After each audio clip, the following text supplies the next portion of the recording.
So he yelled at his secretary, "Get Merrill Bateman up to my office immediately." So he came, introduced me to him, and he told him what he wanted him to do. He didn't ask him if he would. He said, "This is what I want you to do. I want you to go to Washington, D.C. and testify at a congressional hearing and also to testify at a senatorial hearing on highway beautification." Explained it, and I did. He asked me to explain it also. And he said, Fortune magazine, because I had the article right there, had called what Doug's been doing the implementation of the Snarr plan for highway blight. Snarr plan for highway blight. Does it save money or doesn't it? And you got to have your evidence, because what you say has to be written down and has to be turned in and goes into the record. So it was all set up. And so it was. Well, the House had their hearing first. This was about the best education I probably ever got in Washington, D.C. I had Henry Helland agreeing to come and testify. I had Merrill Bateman agreed to come and testify. I had two sign painters besides myself. I mean, I shouldn't say painters, but sign owners besides myself to come and testify. And then I had myself to testify. And last of all, I had Jack Francis, the appraiser, to explain how these signs were appraised so that all this information would go into the congressional record. Want it all in there. What happened was I underestimated the power of Minnesota Mining and Manufacturing, 3M, which I've referenced before, owned the largest sign company in the United States, called National Advertising, in every state in the Union. Amazing. That company alone was worth millions and millions and millions. Well, they had their lobbyist testify. He went first. The hearing was for 2.5 hours. He sat up there for 1 hour and 40 minutes. That left us 20 minutes. My inexperience, naivety, underestimating the opposition cost me that hearing. I don't believe I've ever been so frustrated and mad in my life, hardly. But the old saying, whom the gods destroy, they first make mad. And I had to repeat that endlessly with myself. I wanted to go grab the guy and yank him off, but all those congressmen up there on both sides of the aisle smiled and concurred. That bought off that committee. Now, what the price was, I don't know. It was Walpole who made the statement, first prime minister in England, that every man has his price. So, I'm learning a little bit the hard way. And what am I going to do with the 20 minutes? Henry Helland got the full 20 minutes. I didn't utter a word. Sign painters didn't, or sign company owners didn't utter a word. BYU didn't utter a word.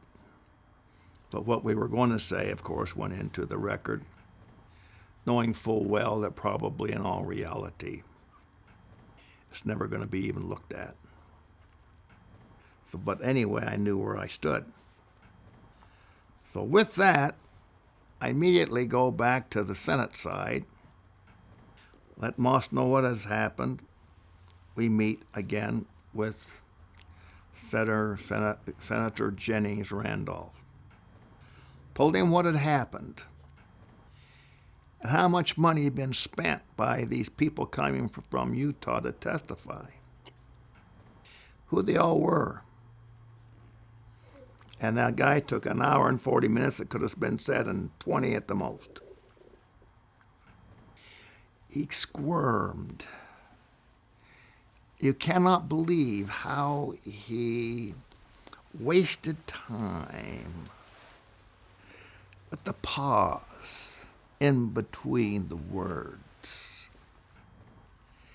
He looked around the room. He just drug everything out, just stretched it out. Got into areas that were absolutely unincidental to the purpose of the meeting. The meeting was pursuant to a bill. One bill. And that bill was to remove on a test basis, to see whether or not the Highway Beautification Act can work by taking billboards down company by company.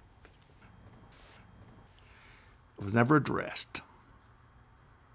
He just went on and on about the environment and how wonderful the environment is, and our signs don't interfere with the environment, and on and on and on he went.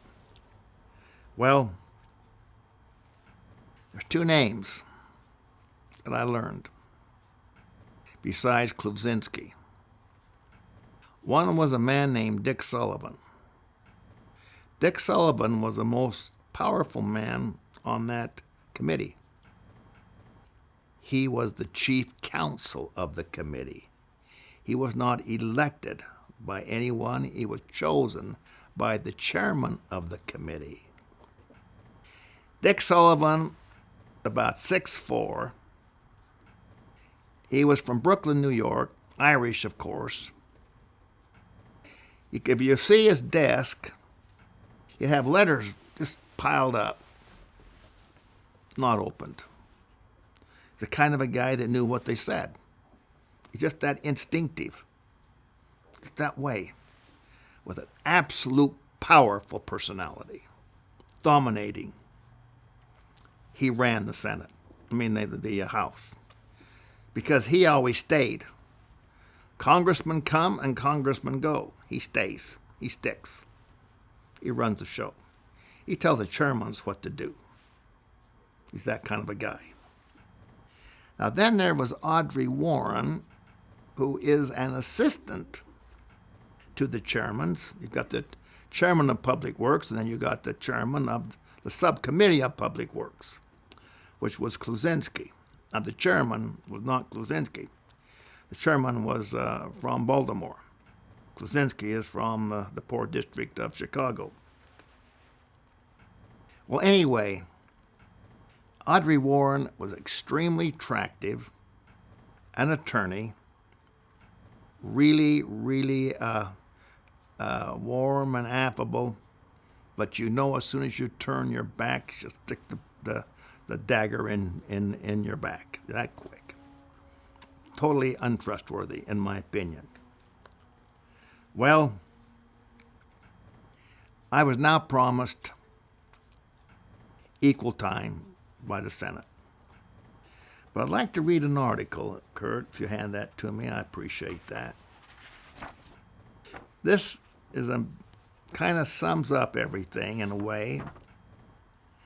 Time magazine. There are two articles that came out on me on Time, both with pictures. This is the first one. They first always took a stab at me. The Highway, How to Remove Billboards. With his garish ties and gaudy boots, Douglas T. Snarr, 35, comes on like a big, bad billboard.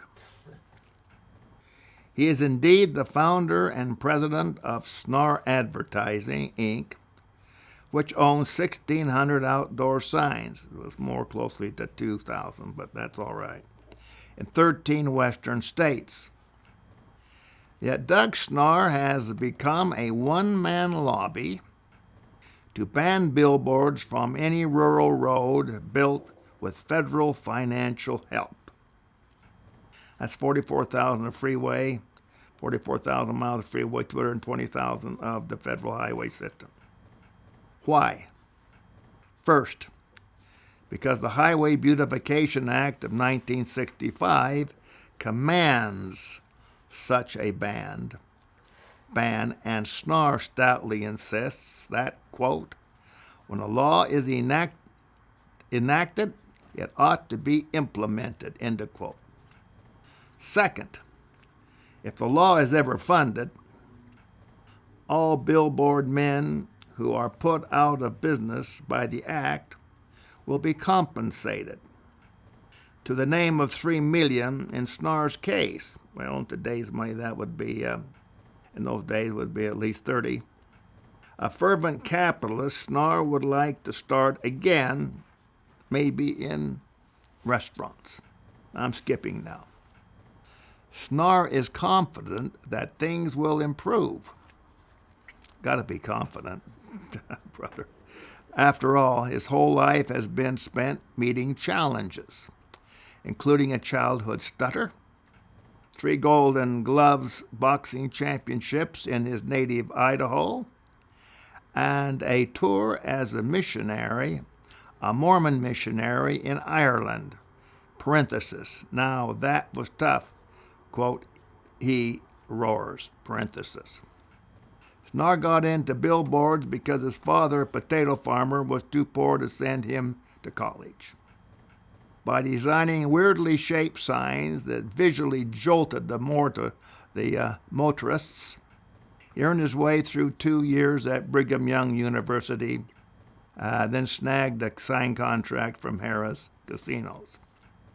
By 1965, Snarr Advertising had moved to Salt Lake City, boasted assets of $3.5 million, annual revenues of $800,000. Then the Beautification Act was passed. My heart sank, Snarr recalls, and the next day my bank called in a loan. I wrestled and wrestled with what I should do, continues Snarr. I finally realized that highway beautification was a fundamental responsibility of every citizen. He moved to persuade other billboard companies in Utah not to fight the act, then helped to get a state compliance law passed. Now he is trying to move the whole country. The big obstacle is bureaucracy. The whole process, Snarr saw, could last decades and cost $2 billion or more. Next and last paragraph, or last area, this is highlighted, spellbound senators. He proposed a better way. Each state should merely pay each billboard company to take down its signs as leases expire. I'm skipping here. The Snarr plan could cost some $500 million, and offensive billboards would vanish in a few years. Despite its logic, the Snarr plan will not be tested until a bill introduced by Utah Senator Frank Moss is passed to authorize, and they have written $15 million, and I believe that bill was enlarged from $5 million originally to $15 million by the time the hearings were held, for a pilot sign removal project in several states. Snarr is lobbying hard for it. Even hardened congressmen find him irresistible. Senate Subcommittee on Roads last June, he explained his plan and exalted, quote, the inspiration of America, quote. The senators were spellbound. John Sherman Cooper of Kentucky was reportedly on the verge of tears. Last week, the subcommittee approved the Moss bill, which now goes to the floor for the consideration it surely merits. What happened was that on the Senate side, we ran out of time, and I was testifying. John Sherman Cooper turned to Jennings Randolph and said, I think that we should continue this hearing tomorrow. I want to hear everything that Mr. Snarr has to say. And Jennings Randolph agreed. So the meeting was extended. And everyone on our side all got to testify. John Sherman Cooper, by the way, there's a highway named after him in Kentucky, and considered at the time when the 10 most powerful senators, even though he held no committee chairmanships, but his integrity was intact, and people respected fellow senators, his wisdom and common sense. He's a very impressive man, very highly educated, and very, very willing to consider all things. So I really like him. So it worked on the Senate side. Now, how am I going to deal with the House? So what I decided to do was to approach John C. Kluczynski and ask him if he's willing to have lunch with me at the House luncheon room on the House side.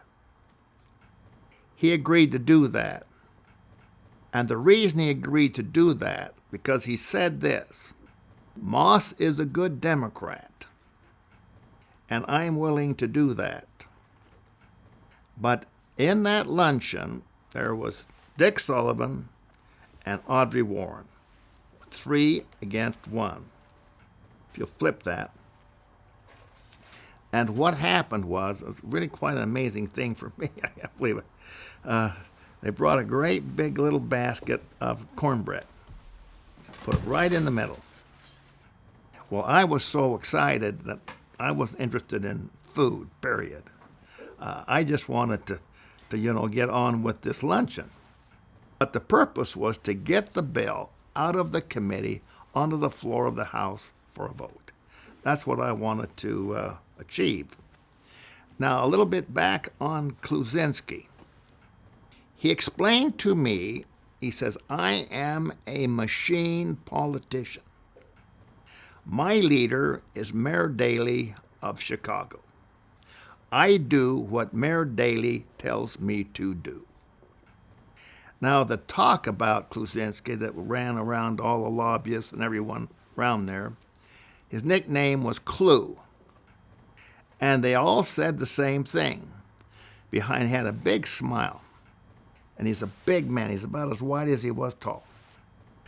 Behind that smiling face is an empty head. I remember hearing that, brother. So anyway, it's something. So what happened was that Audrey Warren, more than anyone, did the talking. I just sat there. So she lectured me how the Senate had acted without knowledge, without information. It's a private bill that you're working on just to get you out of debt. And on she went, which was really the line that national advertising had given them, and that's what she repeated. And she was very, very personal. And she kept at it and kept at it and kept at it. So while she was lecturing, Clue was chomping I mean, this was unbelievable to me. He ate every single piece of that cornbread without, I mean, every one. I didn't want any. I mean, I was just too nervous. But she went on and on and on. It finally reached a point that I couldn't stand it any longer. And I yelled back at her. And you think Trump was irrespective of women on this first debate. Okay. He was like a saint compared to me.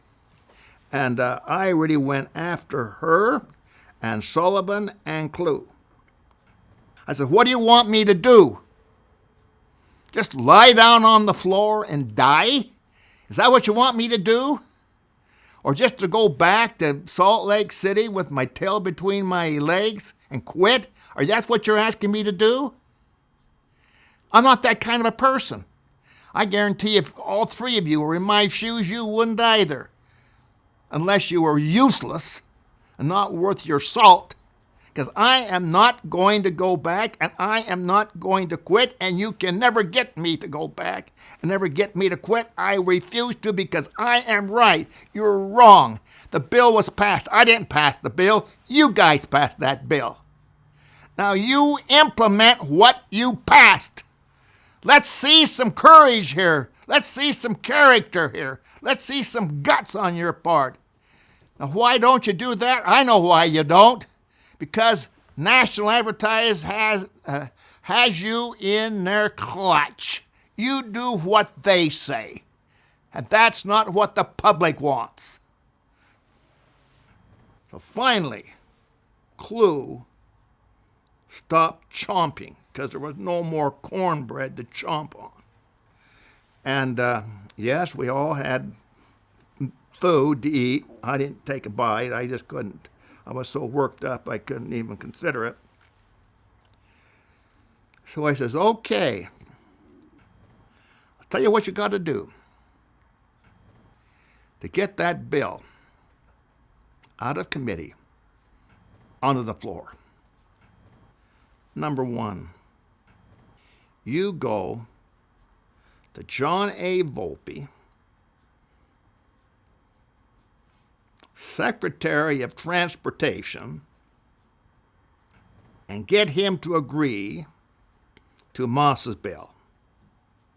Moss is a Democrat, Volpe's a Republican. Nixon's now in the White House, and Johnson's gone. Number two, you get Mayor Daley to approve this bill and call me and tell me what to do. And number three, you get the White House to agree to make that money available to test those billboards in their annual budget. And they all knew that they had me right there. And I said this, I am going to get Volpe. I will go and stand in the doorway that leads to his office, and I'll stay there all day, all week, whatever I got to do, until he listens to what I've got to say. I am not going to be defeated. Well, Clue looks up at me and he says, Audrey, you call Volpe and get a date and a time for Doug to meet with Volpe. She says, no, I'm not going to do that. You're the one that suggested the idea. I'm not going to call him. You call him. And I couldn't believe, here's the secretary saying no to the chairman of the Subcommittee on Roads, and they're going back and forth arguing, and there I was. Finally, they treated him. See, he was acting like a congressman, not like a pawn, as he's been for years. He measured up for once. And so finally she recapitulated. I will get the date. Then he says, I want you to be in that meeting, and you tell me exactly what happens. And she says, "Can I bring Mr. Sullivan?" "Please do." There's 3 right there, with 2 against 1 right there.